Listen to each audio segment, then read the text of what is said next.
Hello, my name is Sarah Kerr and I am a foreign language teacher. I have compiled a couple of activities that I think work really great for troublesome grammar.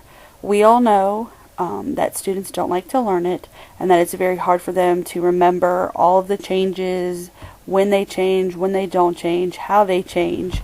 And so I came up with some really easy ways to practice it without a ton of extra work for you as the teacher.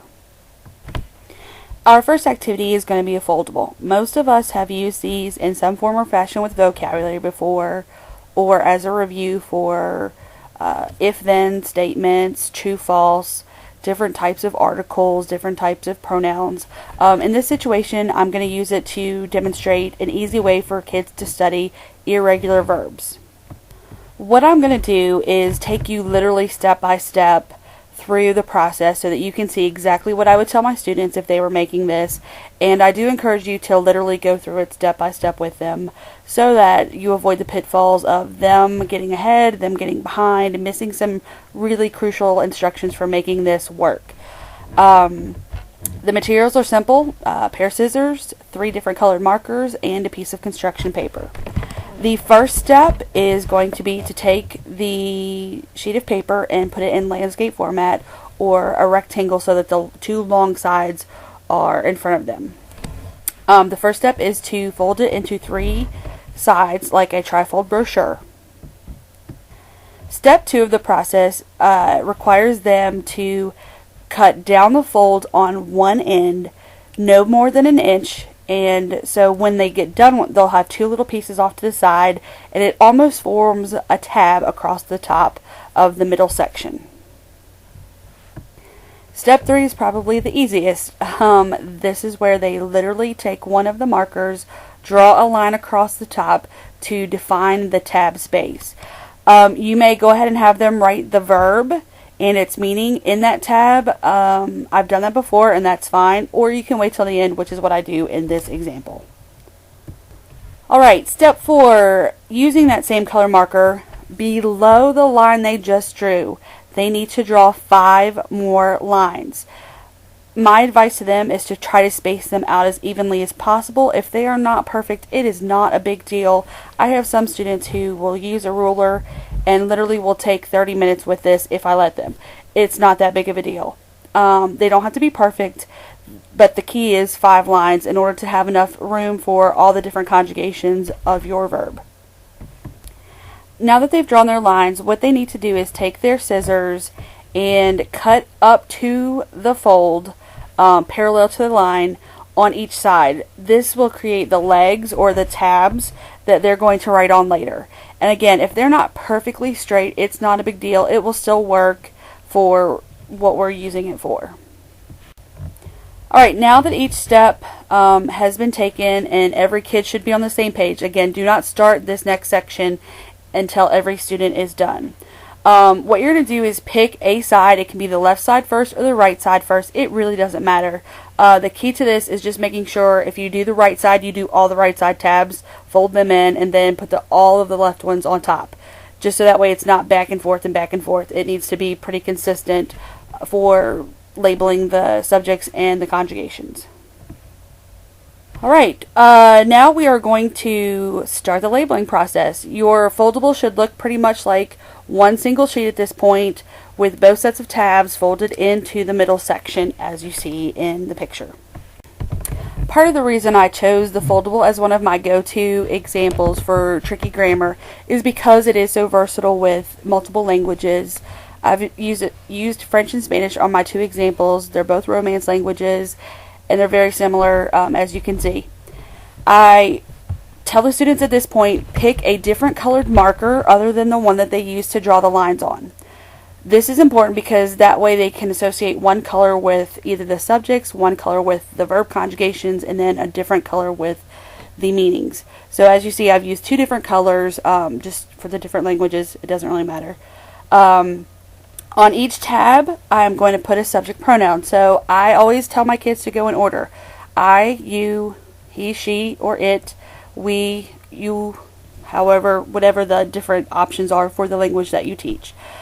As you can see on the examples I gave you, I put all of the third person singular and all of the third person plurals together, and because they're conjugated the same, and you'll see the difference in the meanings when we get to that part. Once they finish doing all of the subject pronouns on the outside tabs, they're going to open up that section. Now all they're going to have left is the middle set of tabs plus the middle column. So on that second set, whether it's the left side or the right side, and in the example you'll see I've done both sides that way, using the second color, again, not the color that they just used and not the color that they drew the lines with, they are going to go through and write down all the conjugations of whichever verb that you decided to use. The examples I used are irregulars, and I highly encourage you to use the irregulars in this way just because it gets them familiar with which conjugation goes with which subject and then what it means, because we all know that they struggle with these verbs. Now, finally, the last step is to go through and write all of the possible meanings and what the actual verb is at the top on that top tab. As you can see, not so much on the French side, but on the Spanish side, I went through and made sure that all of my different ways to say you are labeled, such as you familiar, you formal, you plural. I haven't really done that in the French because they don't have as many different variations of some of their subjects. As you see, it's all present tense. This is very good for beginners, especially when they're still trying to remember their subject pronouns. If at any point kids mess up, I usually have a couple of the templates, the blank forms, ready for them just in case they mess up this late in the game. At the beginning, if they mess up, it's not such a big deal. They can catch up fairly easily. But at this point, if they mess up, it's going to take them a little bit to get caught back up. So I have a couple in ready just in case. The main thing you need to remind them of is this is where they go back to their original color that they drew those lines with. Again, this has a very important part of differentiating between meaning, conjugation, and subject. Now, the final result is going to be the foldable, and as you see, I've chosen the Spanish one to give you an example about. And you literally have them folded in, and they can practice with it many different ways. They can open both sides up so that they can't see the subject or the verb, and they can go through and practice their English and then fold the 1 or 2 tabs in that they need at a time and leave the rest uncovered. You can have them put the subject cards in first and then put the conjugation so that they have to match it. There are so many ways that you can use this, and they can use this both in class as notes but also as a study tool, and it's kind of like a little hide and seek idea that they don't really need anyone else there to study with. This last picture just shows you what they're going to look like once they're finished.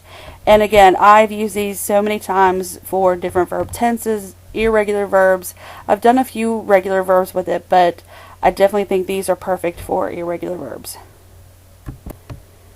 Since one activity isn't enough for me, I've never found any one thing that does miracles, so I usually use a combination of activities, and that's why this project has been a little different. It might take a little longer to get through the whole video and all of the notes that I put with it, because I want you to see it's not one miracle cure, it's several things that I try, all the different ways I throw the grammar to my students and let them practice with it that helps them to succeed. This is a super easy way, low assembly for the teachers, and the kids love it for some reason. The dice game. This is an activity that I came across as a partner work activity where it was like a verb drill practice, and then I thought, why not turn it into a writing activity? The students hate to translate, the students hate to write, and this incorporates 2 of those things that they hate or struggle with in a more fun way. And I can't tell you how many students have come back to me and said, I actually really had fun today writing, and it kind of floored me the first time I heard them say that.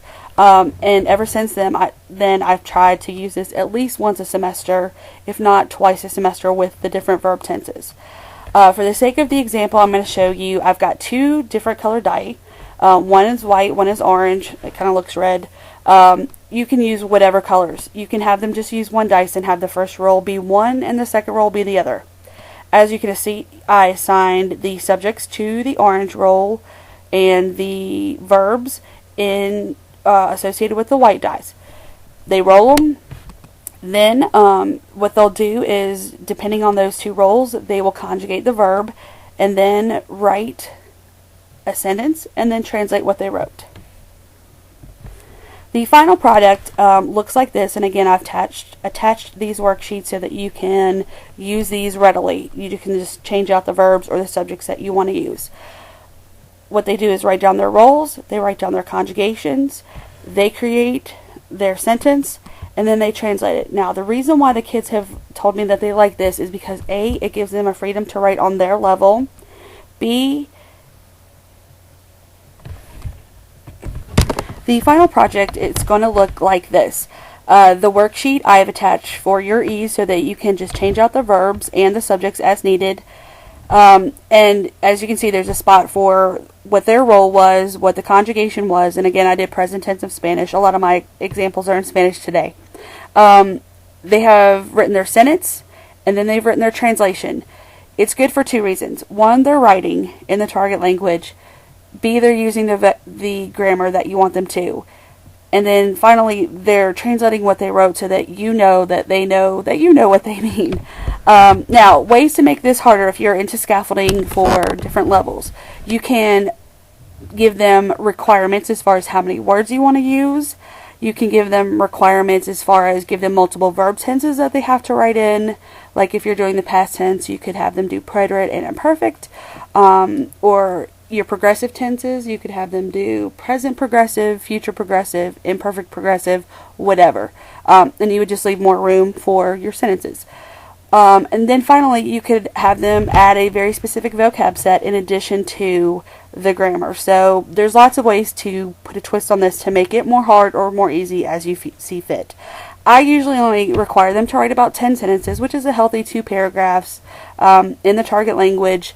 And it's really fun for them to be able to write and say what they want for a change instead of having to be told what to write or what to translate. Okay, Español or Français. Depending on what language you teach, this is a super easy grammar review as well. What I do is have the students group up into about 3 or 4. I wouldn't do groups larger than 4 because then it becomes out of control. And what I have them do is group up into 5. You can make the groups or they can choose. It depends on how comfortable you are with your students. And what I do is I have a ping pong ball filled bag, depending on how many groups. So let's go with 5. I have 5 groups. I'm going to have at least 5 letters, or 5 of each letter that spells out my word. In this situation, I wrote out the word Español. And so I'll have 5 E's, 5 S's, 5 P's, 5 A's, 5 N's, 5 O's, and 5 L's in this bag that they cannot see through. What I do is I have varying sentences, some in English, some in the target language, whether it's French or Spanish or German or whatever, and I have them ready to go, and I will ask the kids, translate this sentence. And so they have to work as a group. They have 30 seconds to come up with their answer, and then they have to say it. And I rotate through who gets to say it so that the same person isn't the same one speaking every single time, because that's just not fair. And so what they do, if they get the sentence correct, the translation, whether it's in Spanish or in English, they get to come up to the bag and pick a ball out. Now they keep their ball on their desk, and their whole idea is to be the first one to spell out whatever that word is, whether it's Español or Français. So they will keep it for each time they get an answer right. As I rotate through the rounds, they get to keep a ball or add a ball. If they don't get it right, then they don't get to pick a ping pong ball. Again, I usually start with low stress the first round or 2, where I will say something in Spanish and they have to translate it into English. This is a great activity for preterite versus imperfect. Great. The kids struggle with this so much, and this is a great way to differentiate between the two. Now, you don't want to make them so easy that they aren't struggling at all, because then that defeats the purpose. But you also don't want to make them so easy that this becomes boring and easy. Then the fun of the game, the competition, is lost. Now, a couple of side rules. As they're playing this game, it's very common, especially at the beginning, to pull multiples of the same letter. So, like, let's say for round 1, I pulled an A. Round 2, I pulled an L. Round 3, I got it right and I pulled another A.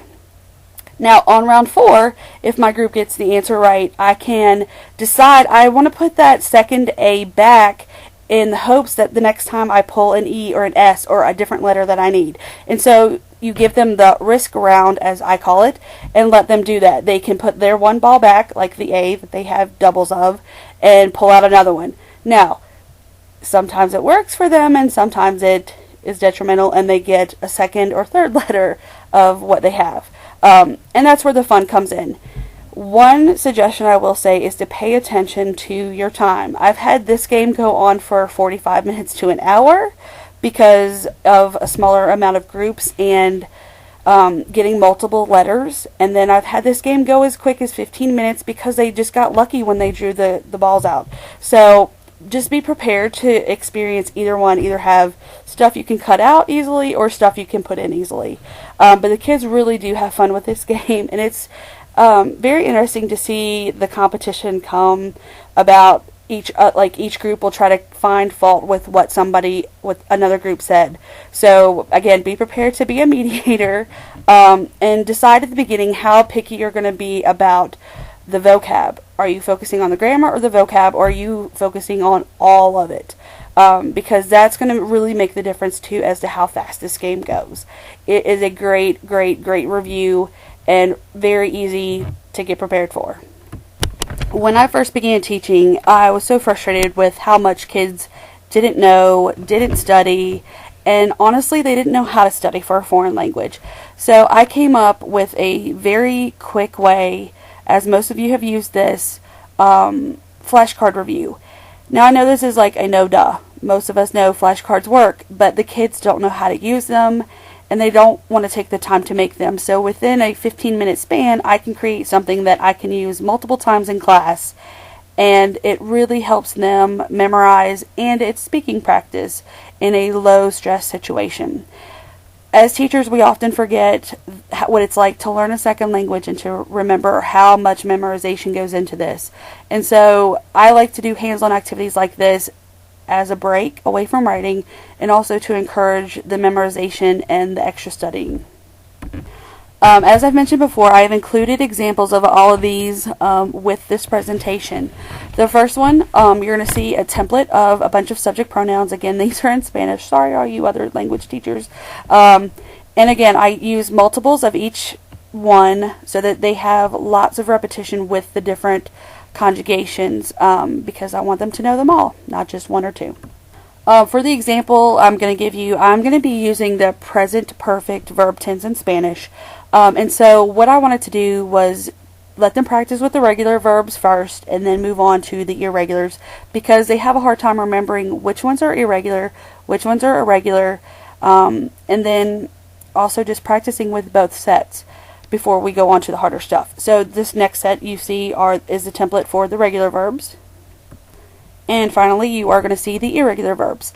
One thing I always do, no matter if it's one verb tense, two verb tenses, regular versus irregular, I always do the subjects and the verbs on different colors.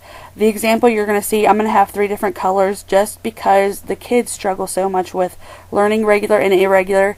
And in my opinion, if it requires me to use a different different color of paper, it's totally worth it if it helps them to learn it better by separating them for a little bit.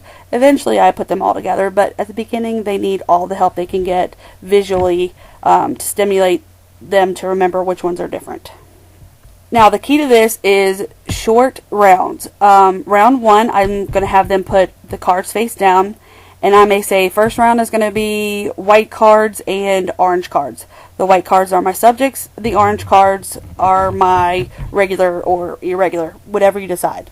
And what they do is they partner up, and again, I wouldn't do more than 2 because then it becomes like a social issue where they feel the need to talk.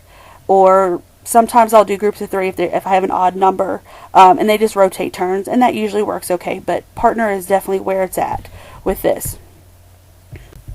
Alright, the key to this, as I said, is short rounds. So I will say 1 minute each partner, or 2 minutes, or 3 minutes, depending on how familiar they are with the grammar.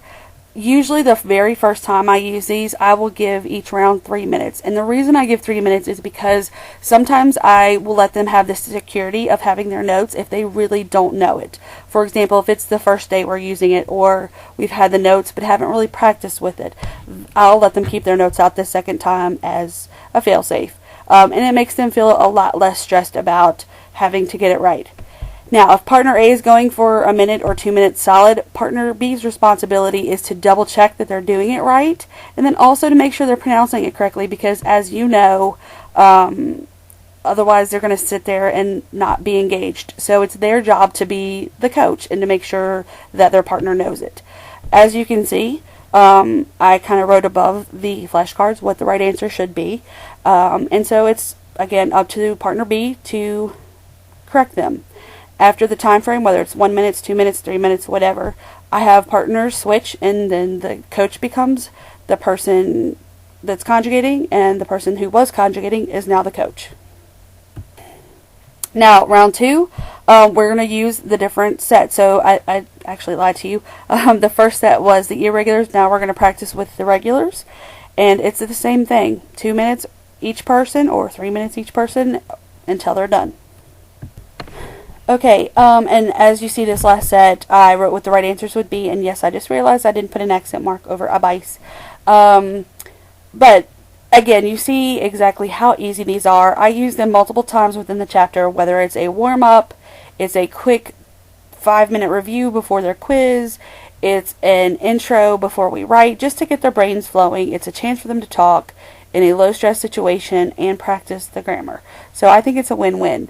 Again, these are just 4 short activities, but to me, I love having my go-tos, as I call them, my grab bag, so that when I'm stuck and I'm tired of doing writing or listening, these are some fun hands-on activities that the kids really get into, and I hope you can use them.